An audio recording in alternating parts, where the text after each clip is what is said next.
De nos jours, ne restez plus sans une bonne assurance. Contactez l'agence Colombo qui vous proposera toute une gamme de contrats. Obsèques, avec ou sans rapatriement, assurance vie, épargne retraite, assurance habitation, garantie décennale et bien d'autres offres à découvrir en appelant le 01 43 14 23 23 ou le 06 90 55 87 89. Guadeloupe Actualité.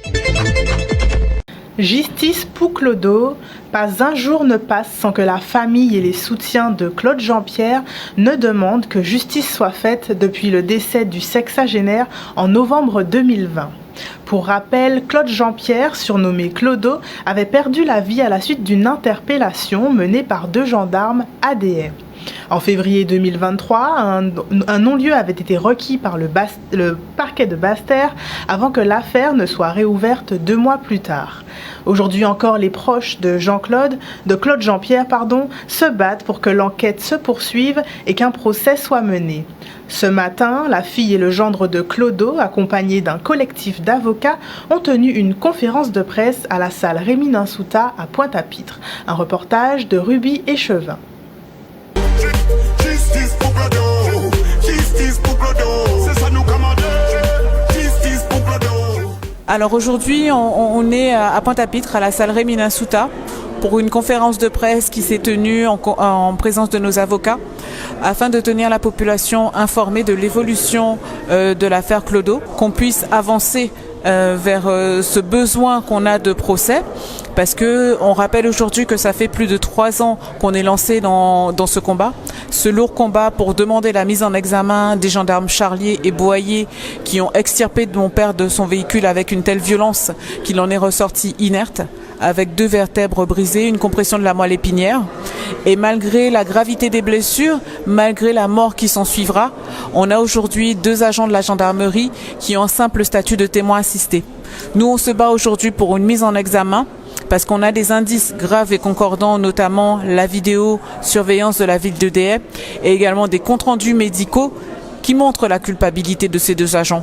Donc c'est pour ça que nous aujourd'hui on se bat, parce que on a besoin de cette mise en examen pour pouvoir aller à un procès. Donc on est de nombreuses familles de victimes aujourd'hui à mener ce même combat. Donc on est lancé, on ne lâchera pas, parce que tant qu'il n'y aura pas de procès, on continuera à se battre.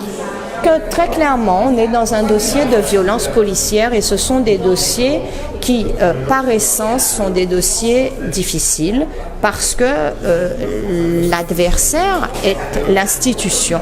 Et vous avez une configuration qui est assez particulière, c'est que vous êtes victime, partie civile, mais finalement, vous êtes dans une situation de défense qui est encore assez antinomique.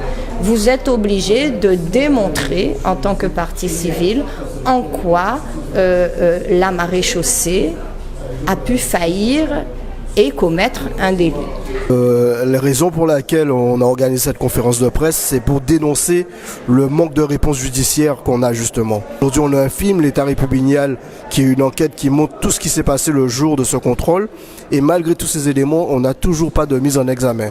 Donc les 2 gendarmes qui sont impliqués, le gendarme Boyer et le gendarme Charlier, sont encore aujourd'hui en toute impunité, jouissent de leur liberté et continuent à vivre comme si de rien ne s'était passé, alors que nous, Fatia et moi, ça fait déjà plus de 3 ans qu'on a mis notre vie entre parenthèses pour se battre et réclamer tout simplement nos droits, c'est-à-dire un procès et que ces 2 personnes puissent répondre de leurs actes. Le plus important, c'est pas les finances, mais c'est vraiment que de tels actes ne puissent pas rester impunis.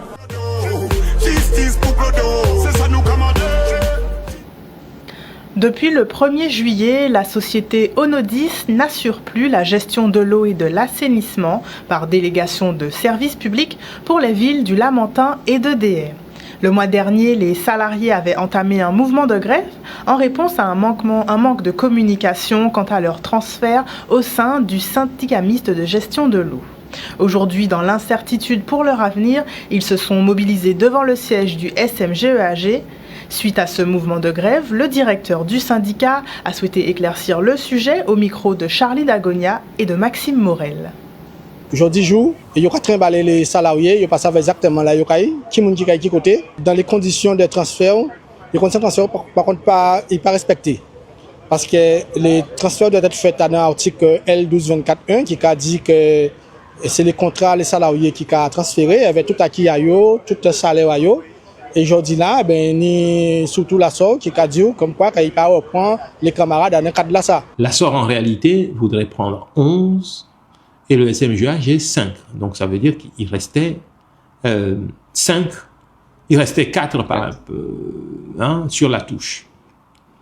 Après plusieurs discussions, donc encore des échanges visio dimanche, donc avant-hier, le SMJAG a accepté, comme il en restait 4, de prendre 2 parmi ces 4 et que du coup la SOR prendrait le reste. Et là où le bas blesse, c'est que la SOR non seulement veut pas prendre les 2 autres, mais voudrait aussi revoir certains niveaux de salaire à la baisse. L'article L1224-1 stipule qu'il faut reprendre les salariés dans les mêmes conditions. Donc ce que je peux vous dire, c'est que nous, les 7 qu'on prend sur DR, on les prend dans les mêmes conditions salariales, de rémunération, d'avantages sociaux. Les acquis. Et les 13 autres qui restent, c'est la SOR qui en fait son affaire et qui doit en faire son affaire dans le respect de la législation. Simplement, ça nous a constaté, c'est que les politiques aujourd'hui là, qui ont fait des DSP et ça a mis les salariés nous en difficulté, et les mères et les pères de famille guadeloupéens qui aujourd'hui là, à cause de ces politiques là, ça, vous pouvez voir qu'il y a une difficulté, surtout dans les périodes là nous vivons là. Qu'il s'agisse de DE ou du lamentin, le SMJAG est autorité organisatrice, c'est-à-dire c'est la collectivité qui confie la prestation à tel ou tel délégataire.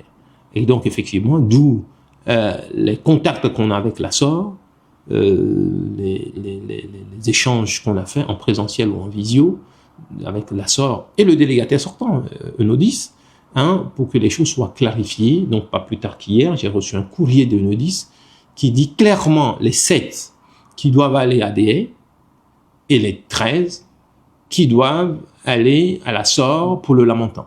Encore une fois, ces populations-là et les salariés qui ont subi ça, puisque regardez aujourd'hui là, les camarades en grève là, pas nous bloquent, pas nous en difficulté. Donc, moi, je voulais savoir, je veux tendre les politiciens, puisque c'est une élection, mais tout quand tu es attendre pour une parler de souffrance après une mort de famille en pays là ça. Très redouté par les îles du sud des Petites Antilles, l'ouragan Beryl est passé près de nos côtes cette nuit et non sans bruit.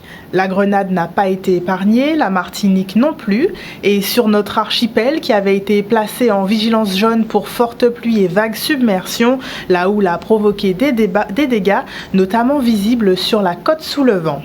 Malgré les prévisions, certains riverains, surpris par l'intensité de la houle, se sont retrouvés bloqués dans leurs véhicules et des pêcheurs ont vu leurs bateaux endommagés. Un reportage d'Olivier Félix. Santé quand à Casamance, tu vois maman moi, départemental là entre Vieux-Fort et Goubert, il pas fermé. Les autorités n'ont pas fermé la route. La mer est déchaînée. La mer m'a emporté avec ma voiture. J'ai dû sortir dans la voiture, j'ai appelé les secours sont jamais venus. 45 minutes après, quand je suis sorti dans la voiture, j'ai pu m'échapper. Le sous-préfet est venu à l'entrée de la plage de Rivière-Sens. Il m'a vu avec les pompiers qui étaient là. Ils n'étaient même pas venus pour moi d'ailleurs. Ils m'ont dit qu'ils s'en occupent. Jusqu'à maintenant, j'ai toujours l'appel de personne. Personne ne m'a appelé. On a quelques petits soucis, particulièrement sur la route du littoral de Goubert, entre Goubert et Trois-Rivières, qui est complètement fermée actuellement parce que là, on a une houle très importante qui empêche la circulation. Mais bon, on met tout en œuvre, on attend que la houle cesse, on attend que la houle se calme. Et là, on va mettre en place tout ce qu'on doit faire pour déblayer la route, avec le concours déjà de Pavage qui a annoncé qu'il pourra nous donner un tout coup de main sur le nettoyage de la RD6. Alors, le boulevard maritime est complètement inondé, impraticable, ainsi que le bourg de Baïf sur le littoral. Donc pour le moment, les gros dégâts où on a des gros dégâts, c'est certainement Baïf, Basse-Terre, Goubert. Tout au long de la journée, différents élus se sont déplacés sur la côte sous le vent pour constater l'ampleur des dégâts. Le président de région et les maires des municipalités de Bouillante et de Basse-Terre ont fait part de leur inquiétude sur la saison cyclonique qui démarre. Olivier Félix a recueilli leurs réactions. Sur le Grand Sud Caraïbe, toutes les communes littorales ont été touchées, alors à des degrés plus ou moins divers. Bouillante, effectivement, ce matin, la circulation était très difficile, extrêmement difficile. Avec les services techniques, on a remis la circulation en état, mais il reste quand même beaucoup de débris le long du littoral. Les bâtiments publics n'ont pas été touchés, bon, la plage de Malandure a été touchée, le ponton aussi, mais ça reste maîtrisable. Donc là, aujourd'hui, on est en train d'évaluer le coût des dégâts. De manière à voir si on sollicite, pour qu'on sollicite d'ailleurs l'état de catastrophe agricole auprès de l'État. J'ai fait le tour le reste des communes, donc Vieux Habitats un petit peu touchés, Baïf aussi, Basse-Terre, Vieux-Fort, évidemment on est sur Dupuis qui est le point le plus impacté. Enfin toutes les communes, à l'exception de Terre-de-Haut qui m'a dit, j'ai eu le maire ce matin qui me disait que bon, normalement il n'y a pas eu trop de dégâts. Terre-de-Bas aussi a été fortement impacté, notamment au niveau du port départemental. Donc globalement en fait tout notre territoire a été touché, en tout cas pour toute la partie littorale. Heureusement qu'on n'était pas directement impacté. Alors c'est vrai que de manière anecdotique, hier on était là jusqu'à toute la nuit, on a passé une partie de la nuit ici. Il y a des administrés qui nous disaient on a l'habitude de surveiller la rivière, mais en fait c'est derrière le dos que c'est arrivé, c'est la houle marine. Et là où je suis un peu surpris, c'est qu'on a toujours dit que c'était niveau jaune, pardon. Donc j'ai rappelé moi le soir même le service de la préfecture pour savoir est-ce que la météo avait changé, qu'on était passé à côté de quelque chose. Ils ont dit non, on est toujours en jaune. Mais on met toujours, nous, une équipe sur place, notamment la police, service technique, sur le site. Et on s'est rendu compte sur le terrain, les administrés aussi, que la route était vraiment dangereuse. Donc on a décidé de suite d'ouvrir le rôle des sports qui sert de poste de secours. Un poste de commandement et de secours pour aider à les pères. On est équipé de LITCAN, d'un groupe électrogène et de suite on a insisté, la police nationale est venue en renfort, les pompiers sont venus en renfort et on a insisté pour mettre les personnes en sécurité parce que la route commençait à menacer. C'était impressionnant hier. Moi je suis bluffé entre ce que j'ai vu hier à 1h du matin et ce matin, vraiment une grosse solidarité des équipes en place. Une solidarité bien sûr, la ville de Basse-Terre avait déjà mis sur place une benne et un tractopelle qui étaient déjà sur place parce que pour acheminer ce genre d'outils c'est compliqué. Et donc dès le petit matin ils ont été opérationnels et là la rue est dégagée, la rue Jean Jaurès, c'est quand même assez impressionnant. Mais alors qu'on n'est qu'au mois de juillet, donc il y a du souci à se faire quand même et on se pose des questions. On a eu peur de la rivière et on se rend compte que c'est la mer qui nous a surpris. Donc les gens, surtout les personnes qui habitent du côté de la mer, qui ont tant souffert pendant Fiona, aujourd'hui encore reçoivent de la boue, de l'eau, plus de mètres dans certaines maisons. Donc nous sommes sur le terrain avec la municipalité, les services de la région, route de Guadeloupe, pour pouvoir prendre des mesures, déjà nettoyer le quartier, mais accompagner aussi les familles à nettoyer leur maison. Je reviens de Lens-Dupuis à Vieux-Fort, où le port a été dévasté, vraiment détérioré. Il y a 3 ou 4 bateaux qui ont été ensevelis. J'ai rencontré les pêcheurs avec qui j'ai eu une réunion pour que nous puissions prendre des dispositions pour les accompagner par la suite. Je vais prendre le contact du président du CRP. Tous les pêcheurs qui ont été impactés, qui ont été sinistrés, comment on pourra les accompagner.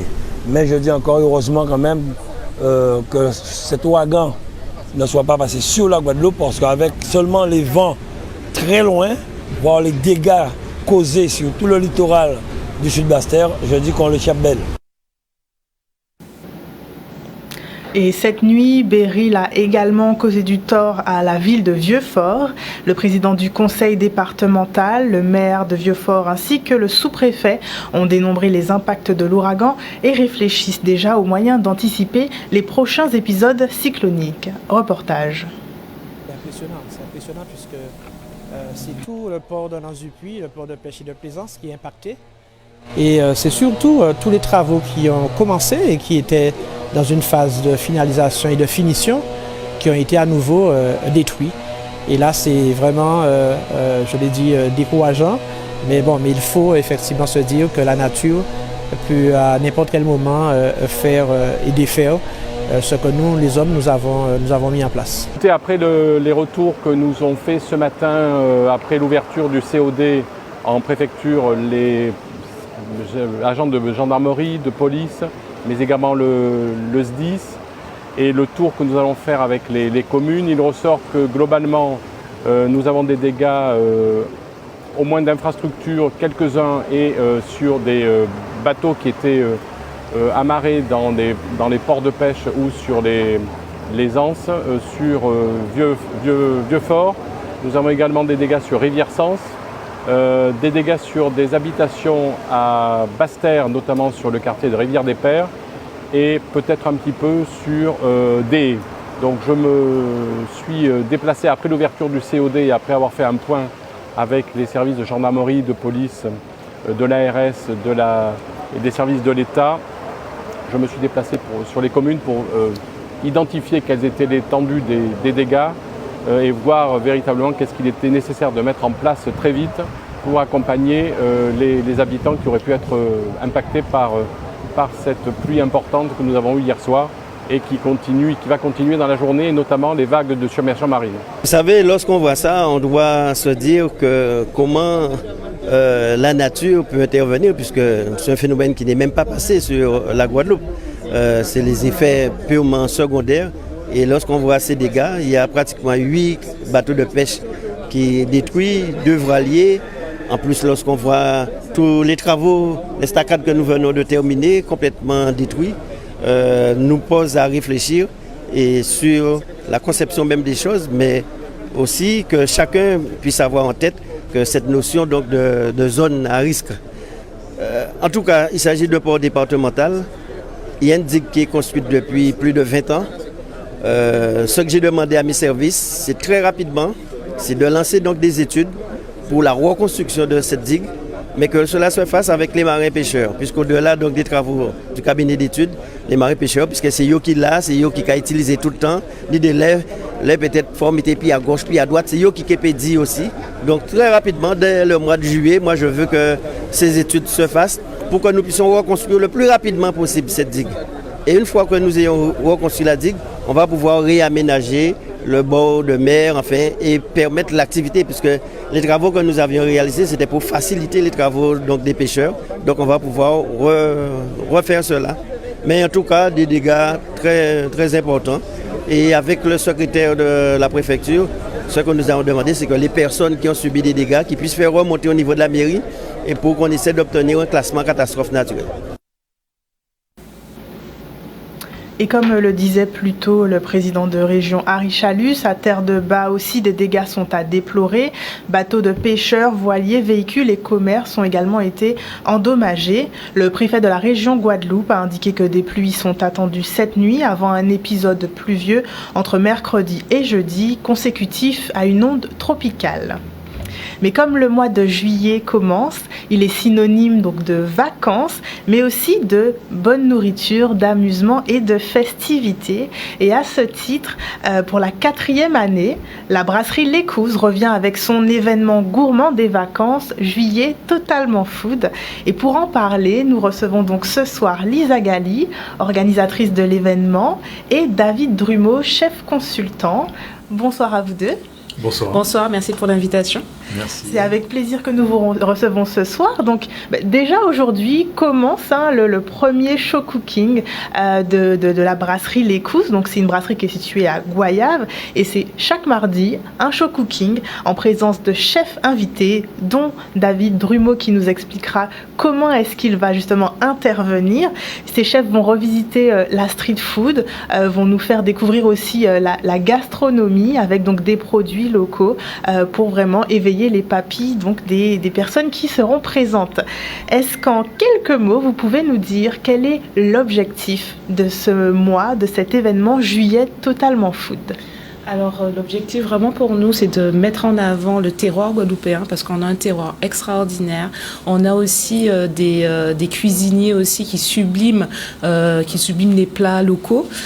Aujourd'hui, je suis très contente que Monsieur Drumeau, le chef Drumeau, participe avec nous à cette 4e édition.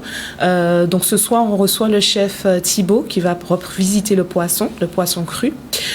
Et ensuite, on va recevoir aussi le chef Yasuke qui va nous proposer des ramen. Il nous a fait une petite vidéo, je vous jure, ça paraît vraiment délicieux.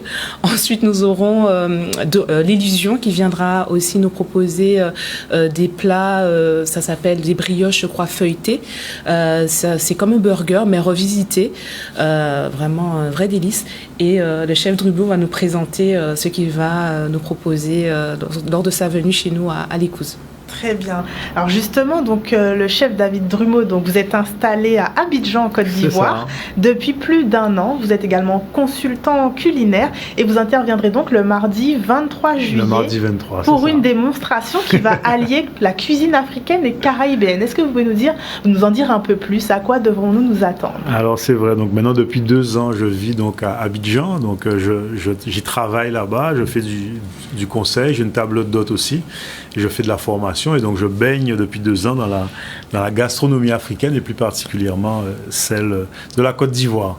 Donc le mardi 23, je vais essayer de mixer un peu tout ça parce que j'ai la chance, grâce à mon métier, de voyager et de m'inspirer de plusieurs choses. Et là, donc, je vous ai ramené quelques petits tricks d'Afrique.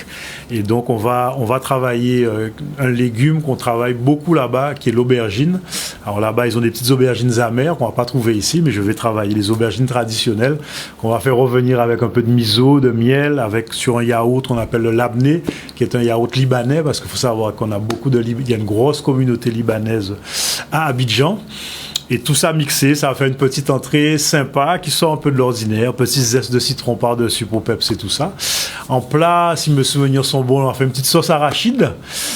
Voilà, c'est un peu comme un mafé, mais bon, c'est vraiment une sauce arachide, c'est un peu différent. On va faire ça, je pense, avec un petit riz gras, et puis en dessert, on va faire un petit gâteau de manioc, parce que le manioc, pour moi, c'est ce qui fait vraiment le pont entre les Antilles et l'Afrique. On ne s'en sert pas de la même façon, mais c'est quand même quelque chose qu'on a en commun. Et c'est très intéressant. Et je vais travailler un gâteau de manioc qui en fait avec du manioc cru qu'on va râper. C'est sans œufs, c'est vegan. Et on fait ça avec une petite confiture maison, je pense d'abricot parce qu'il en reste en ce moment. Et peut-être une petite chantilly maison avec un peu de citron. Je pense que voilà, un petit truc fusion. Et moi, l'idée, c'est de prendre le meilleur des deux et d'essayer d'en faire quelque chose et d'essayer aussi d'exprimer aussi ce que je suis à travers ce qu'il y a dans mon assiette. Parce que l'idée, c'est ça, c'est de partager, voilà. Et donc, je remercie vraiment la brasserie L'Écouse pour ce bel événement, parce qu'il nous faut et il nous manque des événements comme ça où on peut venir à la rencontre des gens, où on peut venir échanger, et surtout dans un magnifique lieu comme ça. Donc, franchement, à partir de ce soir, tous les mardis du mois de juillet, vous pouvez venir à la brasserie L'Écouse. Je pense qu'on va passer de très, très beaux moments culinaires en sirotant une bonne bière à consommer avec modération, bien sûr. Tout à fait. Il a bien décrit l'événement. Très bien, effectivement, très, très bien décrit. Et justement, comment s'est fait le choix de ces chefs, puisqu'on se rend compte qu'il y a une diversité finalement de plats qui seront proposés, de saveurs. Comment vraiment ont-ils été choisis justement pour permettre aux Guadeloupéens de découvrir leur terroir? Alors, j'ai eu de la chance parce que M. Drumeau, comme vous savez, il ne vit pas en Guadeloupe. Donc, comme par hasard, lorsqu'on lui a proposé, il était là. Donc, aujourd'hui, le choix des chefs s'est fait vraiment naturellement sur les réseaux sociaux, réellement. On les a contactés, ils nous ont tout de suite acquiescé, dit oui, qu'ils veulent être présents à cet événement. Donc, je suis assez contente que l'événement plaise. Par contre, il y aura un changement par rapport à l'année dernière. Là, ce ne sont pas les chefs qui prendront les réservations, ça sera nous directement parce qu'une année, on a eu vraiment trop de demandes. Donc, on a complètement changé l'organisation. Donc, c'est nous qui récupérons toutes les commandes en ligne ou directement au téléphone au 06 90 40 2000. Donc, ou en ligne. Donc, on va vous donner toutes les informations à avoir ou sur notre Instagram @l'Écousebière parce que l'année dernière, ça avait vraiment pris. Donc, on était assez contents. Mais bon, là, cette année, on a complètement changé l'organisation. Donc, et le choix des chefs s'est fait naturellement. Ils ont accepté. Et ce qui est bien, c'est que cette année, on a une diversité de choix de plats. Donc, on a une cuisine aujourd'hui française. La semaine prochaine, ça sera une cuisine japonaise revisitée avec le chef Yasuke Caribbean Smoker qui va faire de la viande et de la viande fumée. Ça va être quelque chose d'extraordinaire, ça va être très très bon. Ensuite aussi avec le chef de l'Illusion qui est vraiment un pâtissier et qui va revisiter les burgers avec sa brioche, donc quelque chose de vraiment goûteux, vraiment ça donne envie de saliver. Et voilà, donc tout le mois sera autour de la street food mais revisité par des chefs. Et ensuite aussi on aura aussi les artisans du goût, donc ça sera le 13 juillet. On va avoir des artisans qui vont proposer des herbes aromatiques ou bien du miel. Voilà, donc il y aura une variété d'artisans qui seront présents ce jour-là. Et après, nos animations actuelles qu'on aura pour les enfants les mercredis et les jeudis, des animations avec des DJ, de la musique, voilà. Très bien. Donc effectivement, vous pouvez retrouver les différents programmes donc sur les réseaux sociaux de l'Écouse, sur le site internet également. Et si vous voulez avoir un petit aperçu justement de ce mois, donc juillet totalement food, il y a une super vidéo qui a été réalisée et qui est disponible d'ores et déjà sur la page Instagram. Donc on le rappelle, pour participer à ces événements chaque mardi, une inscription est nécessaire. C'est ça, une réservation pour que les chefs puissent savoir combien de personnes il y aura pour cet événement-là. Mais voilà, donc le site internet c'est www.lecouse.com ou sinon par téléphone au 06 90 42 000. Très bien. Voilà, tout simplement. Eh bien, je vous remercie pour toutes ces informations. Merci beaucoup. Du coup, la brasserie L'Écouse et les chefs, dont David Drumeau, vous attendent nombreux pour cet événement. Merci beaucoup. Désormais incontournable dans le secteur privé, l'intelligence artificielle est aujourd'hui au cœur des débats dans les services publics. Une question se pose notamment au sein de nos communautés d'agglomération. Comment l'IA peut-elle aider le management en collectivité française ? Ce matin, Cap Excellence a organisé un séminaire à destination de ses cadres et managers sur les enjeux et les impacts de l'intelligence artificielle au profit des administrés. Un reportage de Charlie Dagonia. Le président de Cap Excellence, Éric Jalton, a souhaité que les personnels, et notamment les managers, les encadrants de Cap Excellence, puissent réfléchir ce matin autour de deux questions. La première, c'est comment améliorer les processus et réduire les processus de paiement des commandes passées auprès des entreprises de la Guadeloupe par Cap Excellence, puisque nous sommes aujourd'hui le 3e donneur d'ordre en termes de commandes publiques auprès des entreprises. Et donc, nous souhaitons participer au développement économique des entreprises de la Guadeloupe, mais en leur garantissant des délais de paiement les plus courts possibles. Les enjeux sont multiples. Déjà, en termes d'organisation, ça va apporter de la performance, ça va apporter de l'efficacité, mais surtout, ça va permettre aussi aux agents que les tâches ingrates ne puissent plus être faites par ces agents, mais par l'intelligence artificielle, en automatisant et en leur donnant du temps pour des choses un peu plus intéressantes, comme la réflexion, la création, pourquoi pas d'administration de demain. Et donc, on a besoin d'une administration qui soit intelligente, et qui soit aussi au service des citoyens qui sont de plus en plus exigeants et qui ont besoin qu'on réponde à leurs questions de manière individuelle. Le deuxième point sur lequel les cadres de Cap Excellence ont travaillé ce matin, c'est l'intelligence artificielle. On sait qu'aujourd'hui, l'intelligence artificielle va révolutionner l'organisation du travail et peut nous permettre d'améliorer la qualité du service public qui sera donc délivré aux usagers, aux administrés des villes des Abîmes, de Bémao et de Pointe-à-Pitre, mais plus largement pour toute la Guadeloupe. Mais lorsqu'on est une administration, on doit avoir un outil qui soit sécurisé, qui réponde à des standards et qui puisse respecter les données personnelles de chacun. Il faut savoir que dans la mission de service public, on confie à l'administration nos données personnelles, nos données bancaires, les données sur nos enfants. Donc l'administration ne peut pas faire n'importe quoi avec ces données. Donc elle doit penser une administration du futur avec l'intelligence artificielle en respectant de l'éthique, mais aussi un certain nombre de méthodes et de protocoles pour bien faire. Pour nous, le capital de Cap Excellence, c'est l'investissement de ses élus, mais c'est également les personnels de Cap Excellence, les collaborateurs de Cap Excellence. Et on souhaite vraiment que ça soit un exercice interactif, qu'il y ait cet échange entre les élus et le personnel, que la contribution également puisse venir du terrain, puisse venir de l'expertise des collaborateurs de Cap Excellence, de façon à ce qu'il y ait la meilleure réponse aux besoins de la population. Dans 4 jours, 32 équipages prendront le départ de la première étape de la 22e édition du Traditour, l'emblématique compétition de voile traditionnelle. Donc hier, dans notre focus, nous parlions de la dimension éco-responsable du Traditour. Mais cette année, le Traditour revient donc avec des nouveautés. Et pour en parler, je reçois donc Tristan Algret, directeur de l'ANASA, l'association nautique de Sainte-Anne. Bonsoir Monsieur Algret. Bonsoir. Donc merci d'être présent sur notre plateau pour parler de cet événement, le Traditour. Et justement, il y aura des nouveautés pour cette 22e édition. À quoi est-ce qu'on devra s'attendre, aussi bien pour le public que pour les municipalités ? Oui, on a essayé d'innover un peu. Alors c'est un peu le challenge de chaque année, de chaque édition. L'idée c'est de proposer de nouvelles choses et de rendre l'événement le plus attractif possible. Alors le premier enjeu c'était de rapprocher le spectacle, on va dire, du grand public, que les gens et que les bateaux en fait soient les plus proches de la terre. Donc on a essayé de créer un peu et de scénariser des arrivées. Donc je laisse la surprise pour les arrivées d'étape. On a créé aussi une course nocturne. Donc pour la première fois, là on va pouvoir naviguer de nuit avec un show lumineux. Alors c'est pas forcément une régate qui va réellement compter pour le classement, mais voilà, on a trouvé une solution pour inciter tous les canots à participer à la régate, et ça se fera à Pointe-à-Pitre lundi.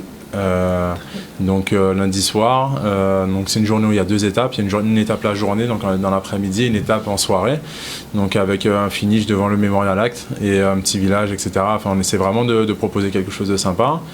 La deuxième nouveauté, ça va être les catamarans. Le catamaran, en fait, on a créé une offre avec notre partenaire UANA Croisière. Je ne sais pas si je l'ai bien dit, mais toujours un peu dur à dire.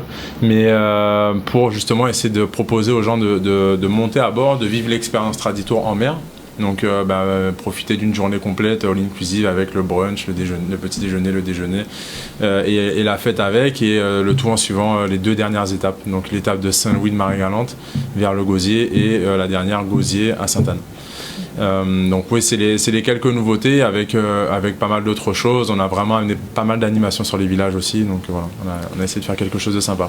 Très bien. Donc je le rappelle pour nos téléspectateurs, donc le Traditour, c'est bientôt, hein, c'est du 6 au 13 juillet. Donc ça fait des mois, des années que se prépare ce grand événement. Comment justement a été possible la mise en place de ces nouveautés? Donc je pense notamment au catamaran, mais aussi ce show lumineux. Vous nous parliez donc d'une collaboration avec les différents équipages pour que ce soit possible. Comment est-ce que tout cela a été mis en place? La réflexion, elle est commune.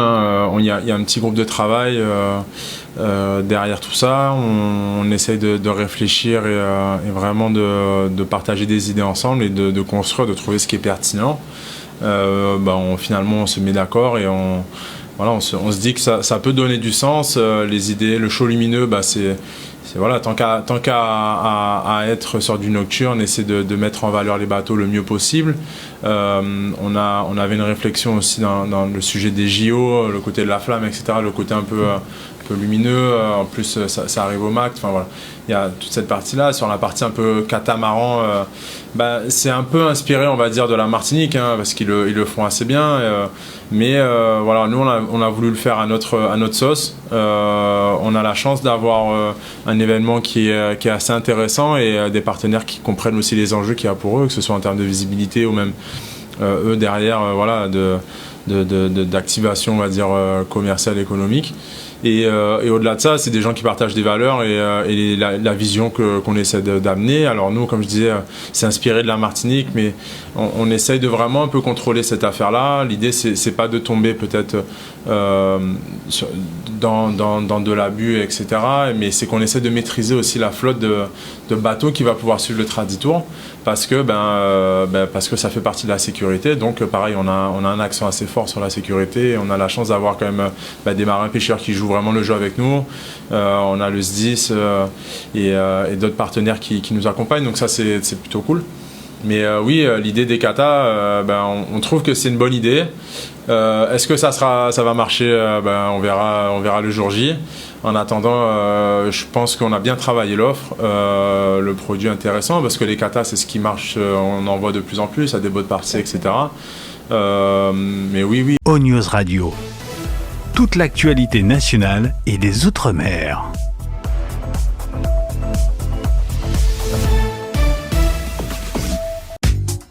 O-News Radio, c'est toutes les musiques du monde et des régions d'outre-mer. O-News Radio, votre web 100% musique, 100% info outre-mer, nationale et internationale.